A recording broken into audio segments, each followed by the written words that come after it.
Voilà, on en vient maintenant à la page invitée. Richard Kodjo Kwesi, bonjour. Bonjour, Wahab. Merci d'avoir accepté notre invitation. Je vous présentais tout à l'heure en tant que docteur en droit public, conseiller juridique. Vous êtes également expert en communication pour le développement. Ma première question va porter sur cette sortie du chef de l'État. Depuis vendredi, on a suivi sur Radio France Internationale et France 24 le président de la République du Bénin qui a, je dirais, évacué comme ça l'actualité nationale. Tout à l'heure, à 10h31, c'est repassé sur nos antennes. Quelle est votre appréciation des différents sujets abordés par le président Patrice Talon?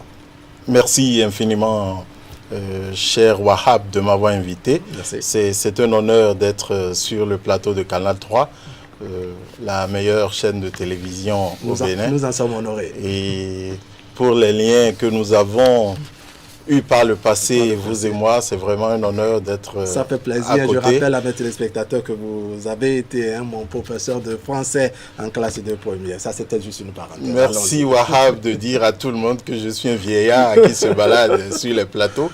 Merci infiniment. Je vous souhaite une très bonne période de carême à vous et à toute votre famille. Merci bien. Je pense que je n'oserais pas, mais je décernerai franchement un satisfecit au chef de l'État.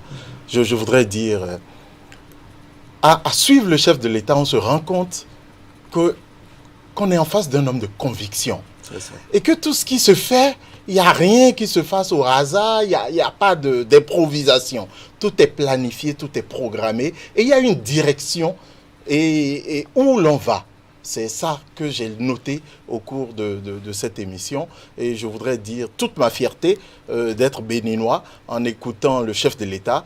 Et je voudrais dire qu'aujourd'hui, je me sens très fier par celui qui nous dirige. Et je me sens honoré dans ma peau de béninois qui, par le passé, avait été un peu quand même dévoyé. Mais je voudrais dire, pour finir peut-être sur ce sujet, que on n'a pas la même impression quand on suit le reportage de 17 minutes sur France 24 et RFI. C'est pas la même impression qu'on a lorsque l'on suit l'intégralité que vous avez passée ce matin. Ça, c'est vrai. C'est pas du tout la même impression. C'est pour ça que je me disais, avec mon frère aîné Wilfried Rungweji, je me disais, si je le voyais un jour, j'allais lui dire, bon, quelle est la problématique avec les chaînes étrangères?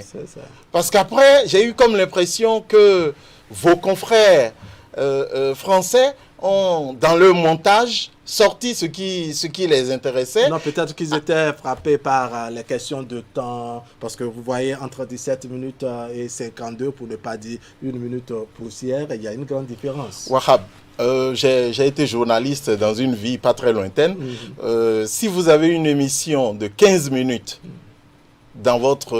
sur votre chaîne, pourquoi vous me prenez pendant 2 heures? Si vous me prenez pendant 2 heures pour faire un montage de 15 minutes, ce n'est pas intéressant. Prenez-moi, si c'est un montage de 15 minutes, prenez-moi pour 30 minutes maximum. Là, vous avez le temps de couper, d'enlever les déchets. Mais quand vous me prenez pendant 2 heures et que vous faites un montage de 17 minutes, ça ne rend pas compte de ce qui a été dit. Parce que l'impression que j'ai eue ce matin, en suivant le chef de l'État sur votre chaîne, s'est renforcée et j'ai compris que ce n'était pas du tout la même émission. Alors, on a entendu le chef de l'État qui, à nos confrères de France 24 et de Radio France Internationale, expliquer les réformes politiques ici au Bénin. Quelle appréciation vous avez de tout ce qui a été fait ces 5 dernières années en termes de réformes politiques, même si on a noté des mécontents? Merci Wahab. Je voudrais dire que je ne suis peut-être pas la personne la mieux outillée pour parler des réformes, n'étant pas dans le secret des dieux, mais je parle en tant qu'observateur de la vie politique de notre pays. Je voudrais simplement rappeler que mes analyses prennent corps à partir du moment où j'ai commencé à m'intéresser à la chose politique, effectivement. C'est ça. Je ne suis pas très âgé. Il y en a qui remontent aux indépendances. J'ai même un ami qui sort sa carte pour avoir participé à la conférence des forces vives de la nation, que moi j'ai suivi en classe de CM2 et autres. Donc ce n'est pas la même chose. Moi, je parle à partir de ce que j'ai vu à partir de l'instant 1997 où j'étais déjà journaliste professionnel. En 1997, 1998, 97, j'étais au journal La Cloche, jusqu'en 2000 où je suis allé au journal Le Béninois et j'étais au desk politique. Ça veut dire que j'ai regardé la vie politique de notre nation depuis ce moment jusqu'à aujourd'hui. Wahab, les réformes qui se font aujourd'hui ont toujours été appelées de nos voeux depuis cette époque. Système partisan. Tout le monde se plaignait qu'il y avait trop de partis politiques. Tout le monde, unanimement. Oui. On disait même qu'il y avait des partis familiaux. Donc, nous voulions changer cela. Réforme politique dans l'organisation de l'État. Nous trouvions que le président de la République et tout le reste, ça ne fonctionnait pas très bien. La modification de la Constitution, nous souhaitions la modification depuis 20 ans. C'est autant de choses qui sont pour moi les fondements des réformes politiques qui sont en train d'être opérées aujourd'hui. D'accord. Alors, pourquoi, si ces différentes réformes étaient chaleureusement souhaitées depuis des années, pourquoi dans leur mise en application, on a noté des mécontents? Parce que ces mécontents sont également des citoyens béninois. Oui, c'est des citoyens béninois dont l'opinion compte et dont je tiens compte vraiment. Seulement, j'ai peur que parfois, nous fassions preuve de mauvaise foi. Nous avons souhaité la chose. Vous connaissez très bien l'adage, hein? Lorsque vous faites quelque chose, vous avez contre vous 3 personnes, des gens qui font la même chose, des gens qui font le contraire, et des gens qui ne font rien. Je pense, j'ai l'impression que en fait, c'est beaucoup plus ça aujourd'hui. Il y a un groupe qui n'est pas d'accord parce qu'eux, ils n'ont jamais pu le faire. Il y a un groupe qui n'est pas d'accord parce que ça ne l'arrange pas. Il y a un autre groupe qui n'est pas d'accord pour ceci ou pour cela. Mais ce que je note, c'est que tout ce beau monde voulait qu'il y ait des réformes politiques dans notre pays. On vous a rebattu les oreilles. Hein. Démocratie Nescafé, intellectuel taré et tout le reste. Ce sont des expressions que nos dirigeants ont utilisées pour dénoncer le système politique que nous avions dans notre pays. Et aujourd'hui, qu'il arrive quelqu'un qui nous aide à avancer, mon cher Wahab, je suis tout admiratif. Remarquez que c'est depuis 1992 que nous avons voté le découpage des 12 départements de notre pays. Oui. On n'a pas pu le faire jusqu'à... On a traversé des décennies avant que cela ne soit mis en application. Mais à un moment donné, on se disait que ce n'était plus possible. À un moment donné, on se disait que ce n'était plus possible. Mais ça a été fait. Sans histoire. Il n'y avait même pas encore les lois que les gens dénoncent aujourd'hui. Mais on a nommé les 12 chefs-lieux. Voilà comment nous avançons. D'accord. Alors, professeur Kodjo, le 11 avril dernier, le peuple béninois était aux urnes. Plus de 86% des électeurs ont donc fait confiance au président Patrice Talon. Patrice Talon est réélu après la proclamation donc des résultats définitifs par la Cour constitutionnelle. Est-ce que vous pensez qu'il y a vraiment un gain à reconduire Patrice Talon à la tête du Bénin? Il n'y a pas un gain. Il y a 100 fois, 1000 fois un gain à reconduire Patrice Talon. Wow. 100 fois, 1000 fois, 10 000 fois, je ne sais pas. Et on avait intérêt à reconduire Patrice Talon. Mais sinon, nous allions dans le décor arabe. Ces 5 premières années ont été des années où les choses ont été mises en place. Vous avez dit que nous parlerons plus tard des réformes administratives et tout le reste. Oui. Mais le ciment, les fondations ont été posées pendant 5 ans. Mais c'est maintenant que l'édifice va se lever. Et si jamais on n'avait pas reconduit Patrice Talon, on serait allé tout droit dans le mur et on allait le regretter. Nous avons 100 fois, 10 000 fois intérêt à avoir reconduit le président Patrice Talon. Je voudrais profiter de l'occasion que vous m'offrez pour dire merci au chef de l'État, au président Patrice Talon, d'avoir accepté de revenir. Parce que, intrinsèquement, il pensait vraiment que 5 ans suffirait. Suffisait pour faire le job, pour reprendre ses propres expressions. Alors, ces élections, l'élection du 11 avril dernier, ont été émaillées de violence par endroits. Certains mis en cause sont interpellés en ce moment. Le chef de l'État a été quelque peu catégorique en ce qui concerne la rigueur à mettre en place par la justice afin que les fauteurs puissent payer. On sait de vous, n'est-ce pas, que vous avez soutenu votre thèse, dois-je dire, sous le parrainage du professeur Joël Aïvo, qui n'a pas la même appréciation de la gouvernance actuelle. Qu'est-ce qui justifie cette façon de se démarquer de votre mentor, si je peux le dire ainsi? Merci, Wahab, merci. c'est une question difficile, mais je vais essayer d'y répondre. Allons-y. Deux choses. En parlant tout à l'heure, vous avez dit professeur Kodjo. Non, il ne faut pas le dire. Ça crée des problèmes à l'université. Oui, en termes de grade à l'université. Oui, ça pose des problèmes. Donc il faut juste dire monsieur Kodjo ici. Ça ira. Je n'ai pas fait ma thèse sous le parrainage du professeur Joël Aïvo. Non. C'est le professeur Joël Aïvo qui m'a fait docteur. C'est ça. Il y a une nuance. Ce n'est pas un parrainage. En fait, la thèse de doctorat, vous ne soutenez votre thèse que lorsque votre directeur de thèse a décidé que vous soutenez. C'est ça. Vous pouvez aller au ciel et revenir. C'est lui qui décide. Et donc, ça, ce n'est pas un parrainage. C'est encore plus pointu que la question de parrainage. C'est plus pointu. Je suis son produit. C'est mon maître. Je suis un fils académique du professeur Joël Aïvo. Et je le dis avec beaucoup de fierté parce que c'est un enseignant exceptionnel. Et je l'admire et je continuerai de l'admirer. Alors, on sait de Joël Aïvo, je disais tout à l'heure qu'il est un peu métallique en ce qui concerne sa lecture de la gouvernance actuelle. Mais vous, on vous voit quelque peu acclamer le régime actuel. Pourquoi il y a, je dirais, ce chemin pris différemment? Oui, nous sommes à l'université. Et c'est le professeur Joël Aïvo lui-même qui m'a enseigné que la vérité ne sort que de la contradiction. Et rassurez-vous, c'est un homme de très grande qualité. Il ne s'attarde pas sur ces détails. Il laisse libre cours à ses étudiants pour qu'ils aient leur position. Parce que voilà l'homme qui accepte la différence. Aujourd'hui, il a conscience que je suis un laudateur du régime de Patrice Talon. Il sait que j'adore le président Patrice Talon. Je l'adore.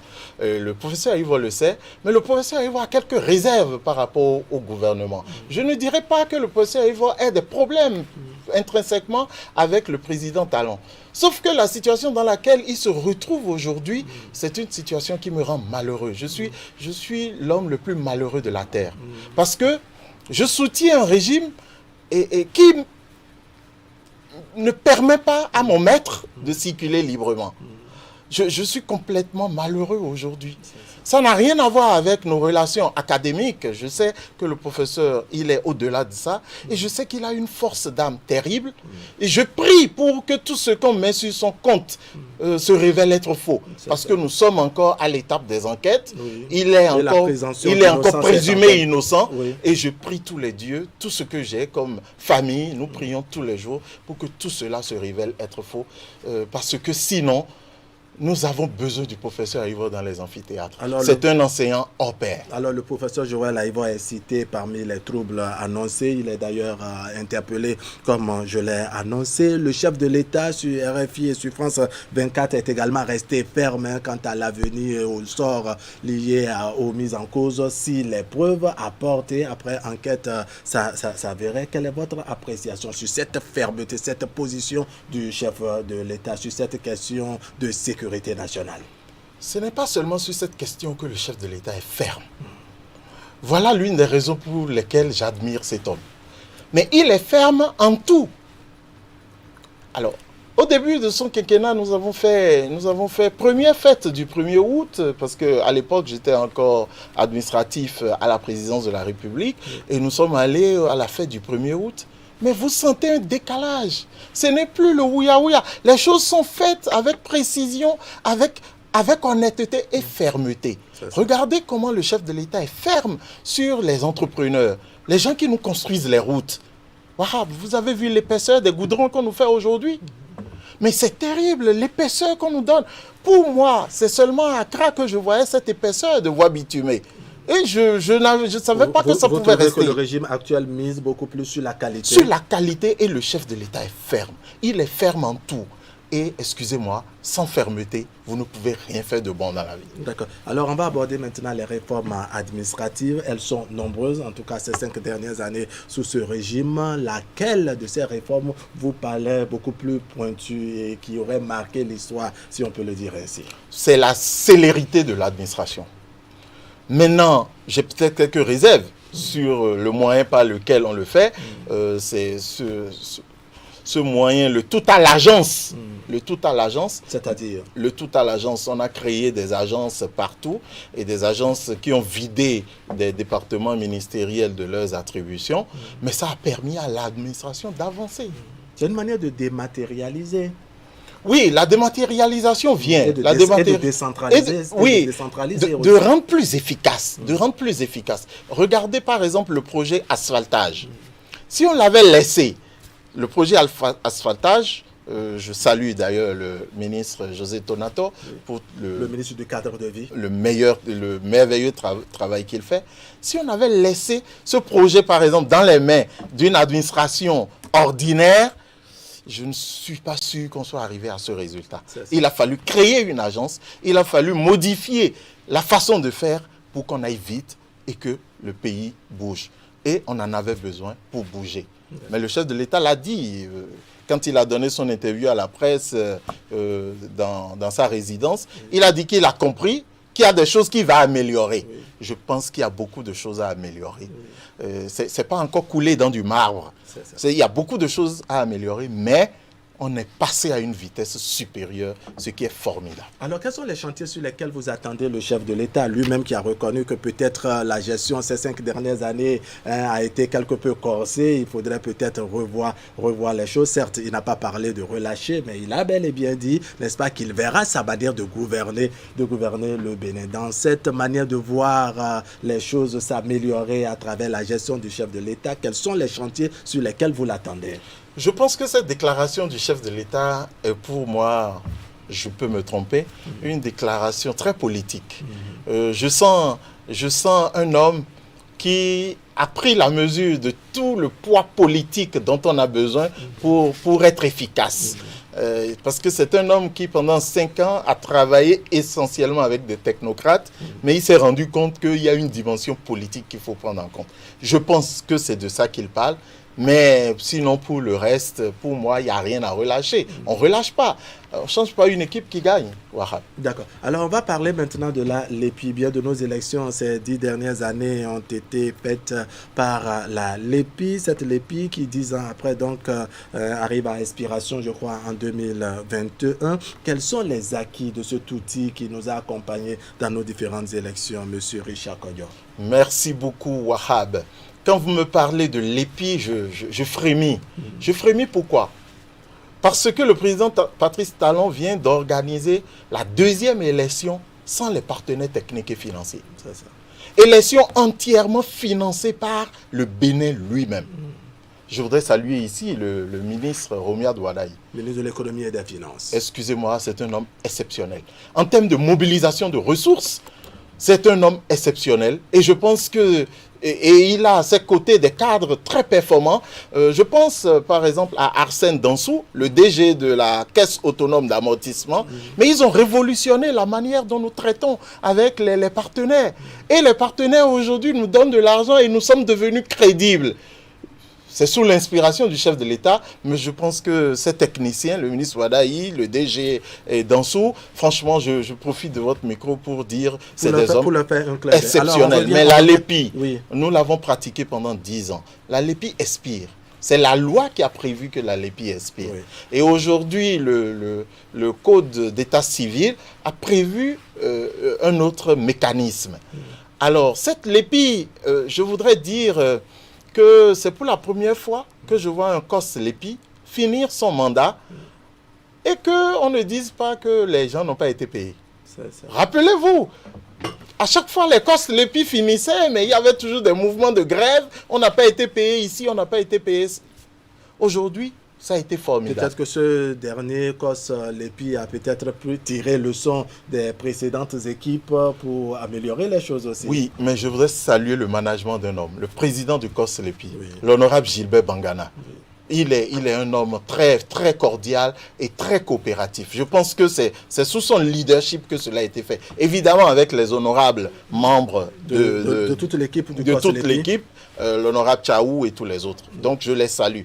Mais le problème qui se pose aujourd'hui pour nous, c'est que la LEPI a développé une technicité de haut niveau. C'est-à-dire? Si vous faites un tour à l'Agence nationale de traitement, vous allez voir des serveurs, la salle de serveurs, vous allez voir des machines, vous allez voir des imprimantes, des tablettes qui viennent d'être acquises. Et vous allez voir un personnel, mais professionnel jusqu'au bout des doigts. Mais qu'est-ce qu'on fait d'eux quand on sait que tout ce beau monde aujourd'hui a acquis une expertise qui peut être vendue facilement hors du Bénin? C'est ça. Si on dit que c'est seulement l'ANIP qui doit aujourd'hui nous créer la LEI, une liste électorale informatisée à partir des naissances qui sont déclarées désormais à l'ANIP. Oui. Mais qu'est-ce que nous faisons de cet héritage, de cet outil, de ce savoir-faire qui a été accumulé? De toute cette équipe qui a travaillé ces 10 dernières années. Et qui ont accumulé un savoir-faire extraordinaire. Ils se sont améliorés progressivement. Et donc, je suis un peu peiné de voir qu'aujourd'hui, cette situation n'est pas prise à cœur. Mais le matériel également, ce fichier aujourd'hui qui est laissé, ce fichier, on en aura besoin. Est-ce qu'il faut le ranger? Est-ce qu'il faut penser à son avenir? Qu'est-ce qu'on peut en faire? Vous interrogez. Je m'interroge parce que pour moi, là-bas se trouve une mine d'or que nous pouvons utiliser.